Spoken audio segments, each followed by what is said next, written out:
ये जो black stones है ना, वहाँ से एंट्रेंस होता था इसका। ये जो स्टैचू है वो, सो वेलकम टू इजिप्ट।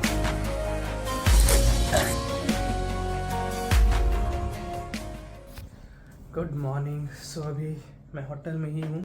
मुझे आज जाना है गीज़ा के पिरामिड्स और ग्रेट इजिप्शियन म्यूज़ियम देखने के लिए। तो उसकी टिकट तो मैंने ऑनलाइन ही बुक करवा ली थी, क्योंकि वहाँ पे फिर ज़्यादा भीड़ रहती है और स्कैम भी हो जाते हैं, तो उससे अच्छा ऑनलाइन ही बुक करवा दो। तो पहले तो ब्रेकफास्ट 8 बजे करके फिर निकलूँगा। और ये ऐसा कुछ होटल का व्यू है। रुको, सही है, ये प्रॉपर डाउनटाउन में ही है।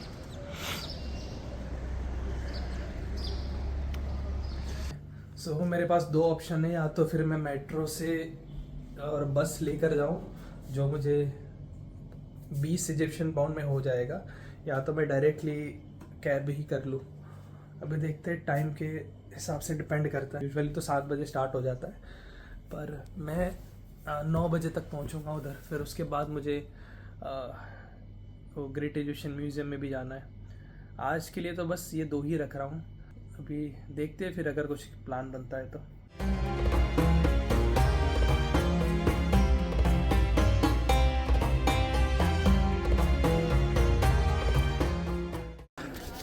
तो अभी मैं हूँ गीज़ा पिरामिड कॉम्प्लेक्स में, और ये वही चीज़ें हैं जिसको मूवी में देख देख के बड़े हुए, और कभी सोचा नहीं था कि आ जाएंगे यहाँ पे भी। सबसे बढ़िया चीज़ मुझे लगती है ये वाली, द ग्रेट स्फिंक्स, जिसमें मतलब आधा ह्यूमन है और आधा लायन की बॉडी है, जो मतलब रिप्रेजेंट करती है विजडम प्लस स्ट्रेंथ। और इसकी जो नाक है, जो अभी तो टूट गई है, पर इसके रिलेटेड भी बहुत ज़्यादा थियरीज है। कुछ लोग बोलते हैं कि ये यहाँ पे कुछ और एनिमल का हेड था, या तो फिर कुछ था, उसके बाद इन्होंने ये उसमें काव किया है, क्योंकि पैर इसके ज़्यादा बड़े हैं ना, तो उसके लिए वो डिस्प्रपोर्शनेट फील होता है। ये एक चीज़ है। और ये रहे 3 पिरामिड्स, उसमें से एक आई गेस सबसे इंटेक्ट तो नहीं बोलूँगा, बट इसमें जो ये टॉप देख रहे हो ना, ये वाला, बस ये थोड़ा बचा हुआ है। बाकी तो बस वेदर की वजह से, बाकी सब पिरामिड्स में तो कुछ है नहीं। अदरवाइज़ ये पूरा जो इतना पार्ट है ना, ये वाला, बस वैसा पूरा पिरामिड्स था। पर अभी तो बस पत्थर ही दिख रहे हैं। और आज तो वेदर भी अच्छा है। इजिप्ट में आने के लिए आई गेस दिसंबर ही बढ़िया टाइम रहता है, क्योंकि इतनी गर्मी भी नहीं रहती है और इतनी ठंडी भी नहीं रहती है। ओके, सो मैं मिसकंसेप्शन में घूम रहा था। ये वाला लग रहा है सबसे बड़ा, बट ये नहीं है। ये वाला है पिरामिड ऑफ खोफू, और ये है पिरामिड ऑफ खाफरे।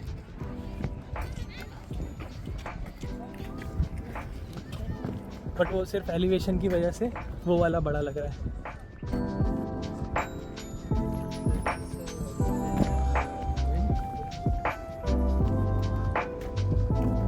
अच्छा, इसके लिए ये वाले पे, यहाँ पे थोड़ा ज़्यादा वुडन का बना है, उधर वैसा कुछ नहीं है।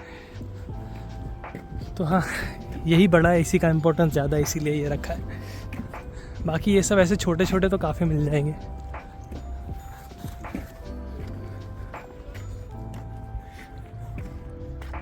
जितना मैंने सुना था, मतलब यहाँ आने से पहले, मैं तो पूरा डिमोटिवेट हो चुका था कि भाई इतने सारे स्कैम्स, पर मुझे इतने नहीं दिखे। मतलब वहाँ जाओ ही मत, वहाँ जहाँ पे लग रहा है कि थोड़ा कुछ भी स्कैम हो सकता है, या तो गाइड, टूर गाइड का हो सकता है, या तो फिर सिक्योरिटी का, कुछ भी हो, उधर मैं उनको भाव ही नहीं देता। मतलब मैं तो निकल ही जाता हूँ। मैं तो बोल रहा हूँ नो इंग्लिश। अच्छा ओके, ये वाले पे ही लोग चढ़ रहे हैं, तो वो वाले पे तो इतना पॉसिबल नहीं है। यहाँ पे थोड़ा लग रहा है कि ऐसे थोड़ा बहुत तो चढ़ा जा सकता है। अभी ऑलमोस्ट 12 बज गए। मुझे अभी वो ग्रेट इजिप्शियन म्यूज़ियम की भी टिकट बुक करवा के उधर जाना पड़ेगा। आई गेस बस इतना ही था। ओके, सो ये अभी मैं पढ़ रहा था the great pyramid temple of Khufu. तो हम अभी यहाँ पे हैं और यहाँ पे पूरा लिखा है कि ये बस ऐसा टूम नहीं था, पूरा एक सेरेमनियल जो भी रिचुअल्स होती है ना, मतलब उसका वो पूरा एरिया था यहाँ पे। यहाँ पे लिखा है ये जो ब्लैक स्टोन्स है ना, वहाँ से एंट्रेंस होता था इसका, और वो कुछ हार्बर से या फिर रिवर से ऐसा कुछ कनेक्ट होता था। सी यहाँ पे लिखा है the long causeway that started at a valley temple and harbour and led up to the entrance of the temple. So यहाँ पे वो लोग बोलते थे कि पहले रेड कलर के जो मार्बल्स होते हैं ना, वो उसकी एक लेयर थी, तो वहाँ पे इंस्क्रिप्शन मतलब वो जो फिगर्स होती है ना वो भी थी पहले। तो यहाँ पे सब ऑफरिंग्स के लिए चीज़ें लाते थे एंड सब कुछ सिर्फ खुफू के लिए। बाकी हिस्ट्री का तो आई गेस आपको पता ही हुआ कि ये 4500 साल पुराना है। और यहाँ पे जो एक स्टोन है मतलब मिनिमम 2 टन का है, और बाकी 15 टन के भी पत्थर है, और टोटल सम 2.3 मिलियन जितने पत्थर से ये पूरे पिरामिड में। मिस्ट्री तो वही है कि कैसे मतलब उस टाइम में ऐसा स्ट्रक्चर खड़ा हुआ है। तो 3-4 थियरीज है कि इसके पहले यहाँ पे मतलब रिवर यहाँ से ही फ्लो करती थी, तो शायद रिवर के फ्लो से उन्होंने कुछ हाइड्रोलिक सिस्टम या तो फिर वैसा कुछ बनाया होगा। दूसरी थियरीज है या तो फिर बीच बीच में कहीं कहीं पे ऐसे होल्स है, तो वहाँ पे वो बड़ी सी लकड़ी रख के फिर वो स्लाइड भी कर सकते थे। तो किसी को एग्जैक्टली पता नहीं है क्या हुआ है, मतलब कैसे बना है। और ये पूरा कंस्ट्रक्शन बस 25 ईयर्स में ही कंप्लीट हुआ है। तो बस इसके लिए वो चैलेंजिंग है कि डिडक्ट कर पाना मतलब कि ये कैसे बना होगा। How's it going? Bro, Hello. मैं सोच रहा था कि ये जो चीज़ें हैं, ठीक है चलो वीडियोस में तो दिख ही रहा है, बट फिर भी ये चीज़ें यहाँ पे आके एक्सपीरियंस करना और यहाँ पे ये सब देखना, उसका मतलब उसकी वैल्यू ही कुछ अलग है। मतलब अगर मैं यहाँ जब आ रहा था तो भी ऐसा लग रहा था कि कोई कंफर्ट जोन में रहते हैं ना घर पे, तो ऐसा लग रहा है भाई क्यों ही कहीं बाहर जाए। बट ये जो पूरा लैंडस्केप है ना भाई, सही में ये देखो, एक साइड यहाँ पे पूरी सिटी है और दूसरी तरफ ये पूरे रेगिस्तान और पिरामिड्स। अभी आई गेस मेरा टाइम हो चुका है, मैं काफ़ी टाइम से चल रहा हूँ, आज तो मेरे स्टेप्स भी ज़्यादा होने वाले। चलो अभी नीचे उतर के कैब करके फिर म्यूज़ियम में ही चलते हैं। Welcome to grand Egyptian museum. उन्होंने ट्राईपॉड ले लिया, अब मैं तो पता नहीं ये लॉजिक क्या है कि भाई ट्राईपॉड नहीं ले जा सकते, मोबाइल ले जा सकते हो, मतलब क्या बिना ट्राईपॉड के मैं वीडियो नहीं निकाल सकता? पता नहीं, पर अच्छा लग रहा है, लग रहा है कि $1 बिलियन खर्चा होगा। ये जो स्टैचू है वो रामसेस द ग्रेट का है, द मोस्ट पावरफुल फेरोज, और उसका जब उसका शासन कुछ 66 ईयर्स तक चला था। तो एंट्रेंस में ही उसका ये वाला स्टैचू है।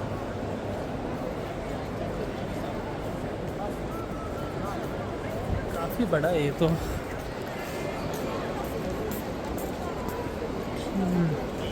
ओके क्या है ये? Galleries pyramid view Khufu boats museum.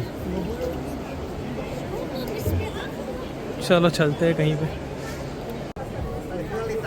Giza pyramid में थोड़ा ज़्यादा ही चल लिया मैंने, क्योंकि यहाँ पे भी बस एक जगह से दूसरी जगह चलना ही है 3 घंटे तक, और तो कुछ करना नहीं है।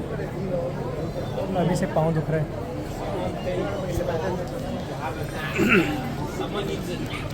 इजिप्ट में बैठ के भी खाकरा ही खा रहा हूँ।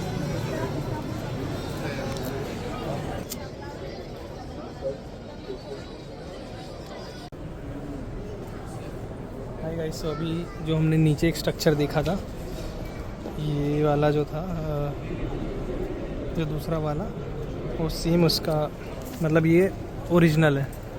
जो किंग खुफू की जो बोट थी वो कुछ ऐसे दिखती थी।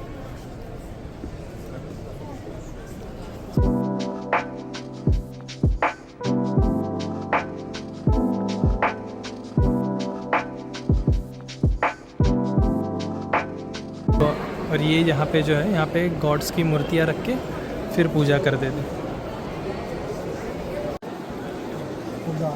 ये कोई हायर रैंक ऑफिशियल्स था, उसकी जो टूम थी वहाँ से मिला था ये। मतलब ऐसा नहीं कि कोई किंग या फिर वैसा ही हो तो ही उसका टूम के नीचे ये सब बनाते। अगर हायर रैंक पे भी होता है तो ये लोग उसका स्टैचू बना के रख देते।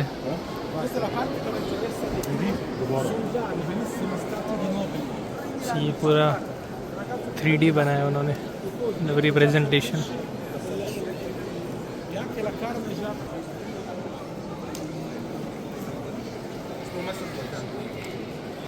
वैसे तो टू बी ऑनेस्ट यहाँ पे काफ़ी चीज़ें मिली, इतनी सारी एक सिविलाइजेशन के लिए मिलना, मतलब इतनी तो मेसोपोटामियन के लिए भी नहीं है, और मोहेंजोदाड़ो में भी इतनी नहीं मिली थी जितनी इजिप्शियन सिविलाइजेशन की।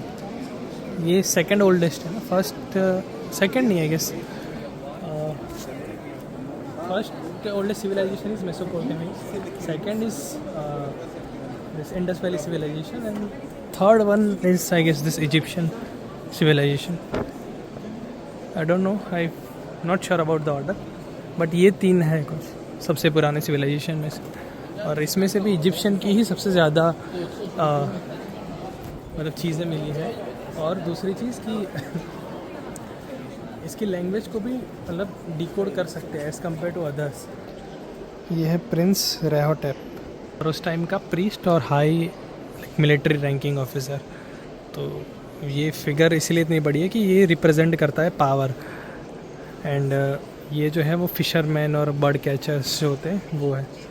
ये कुछ इंटरेस्टिंग लग रहा है मुझे।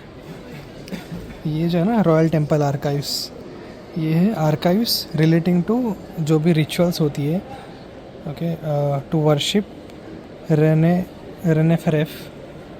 तो उसमें जो भी चीज़ें यूज़ होती है या तो रिचुअल्स और सेरेमनीज़ जो होती है, तो वो सारी डिटेल्स इसमें लिखी गई है। और ये है कुछ अच्छी थोड़ी कंडीशन में। ये ऑल्सो कोई रिलीजियस एडमिनिस्ट्रेटिव डॉक्यूमेंट्स ही है, और काफ़ी अच्छे से प्रिजर्व किया है। ये अंधेरा कायम रहे की इंस्पिरेशन यहाँ से आई होगी आई गेस। इस पे लिखा नहीं है कि गोल्डन कॉफिन ये वाला ही है, क्योंकि दूसरा आगे भी एक सेम टू सेम इसके जैसा है।